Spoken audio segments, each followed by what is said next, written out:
चुकल हुजे। चौधारी कबीला जड़न जिंदगी जी रौनक खत्म कर छडिया।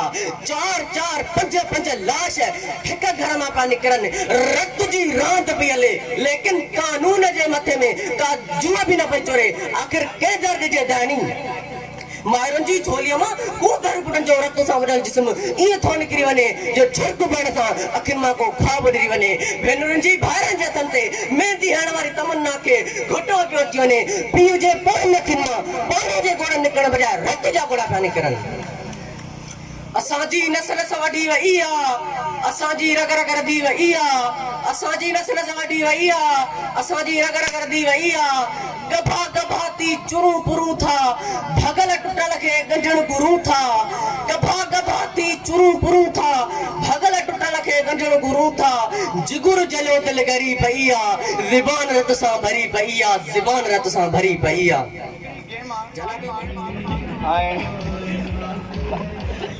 ॾाढी मज़ेदार आहे। नौजवान इन मां सबक बि सिखो ऐं बुज़ुर्ग रहनुमाई बि कयो। ये गेम ई आहे त तव्हां होशियार थी वञो। हिकिड़ो खणे ॾा छाजे लाइ, हिकिड़ो ॾियो हिनखे। हाणे ही पंहिंजो न आहे फाड़ो, हिक ॿिए जो फाड़ो आहे ऐं पंहिंजे खे बचाइणो आहे, पाण खे बचाइणो आहे ऐं हिक ॿिए जे फुकणे खे फाड़ो आहे। ठीकु आहे, स्टार्ट कयूं। पंहिंजे खे बचाइणो आहे, हिक ॿिए खे फाड़ो आहे। स्टार्ट 1 2 3।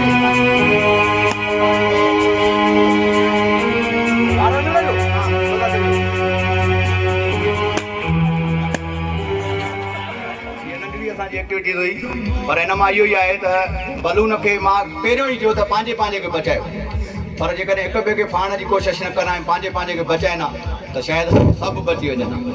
त इहा ई हिकिड़ी हिन रांदि जी हुई खूबी ऐं हिन मां हिकिड़ो सबक़ु आहे तव्हां नौजवाननि लाइ त ज़िंदगीअ में तो अमन खिलाने की फूल की अमन खिलाने की बात करते हैं।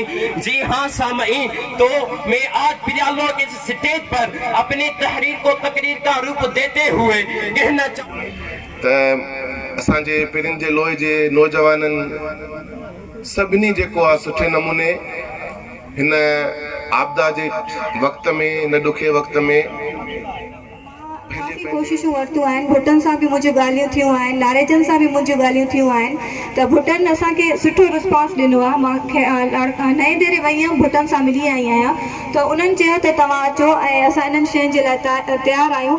मगर इन में जेके असांजा पॉलिटिकल माण्हू आहिनि, जेके असांजा वॾेरा आहिनि, उहो पंहिंजो रोल अदा नथा कनि। छो जो असां जेके बि हिते जा झगड़ा। नाला गफ़ार लाइ ताड़ी वॼायो।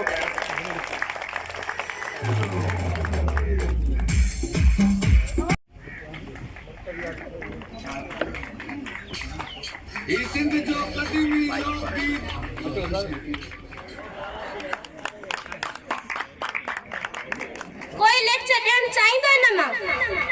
कंहिं बि तंहिं महिल एक्शन न वरितो। अलाए एचडीओ अलाए एसएचओ आयो हुयो, क़ुरान ते हथ रखी करे चई तव्हांजा घर इहे असां न पटराईंदासीं, तॾहिं बि उहे साॻो असांजा घर पटरिया ऐं कंहिं बि एक्शन न वरितो।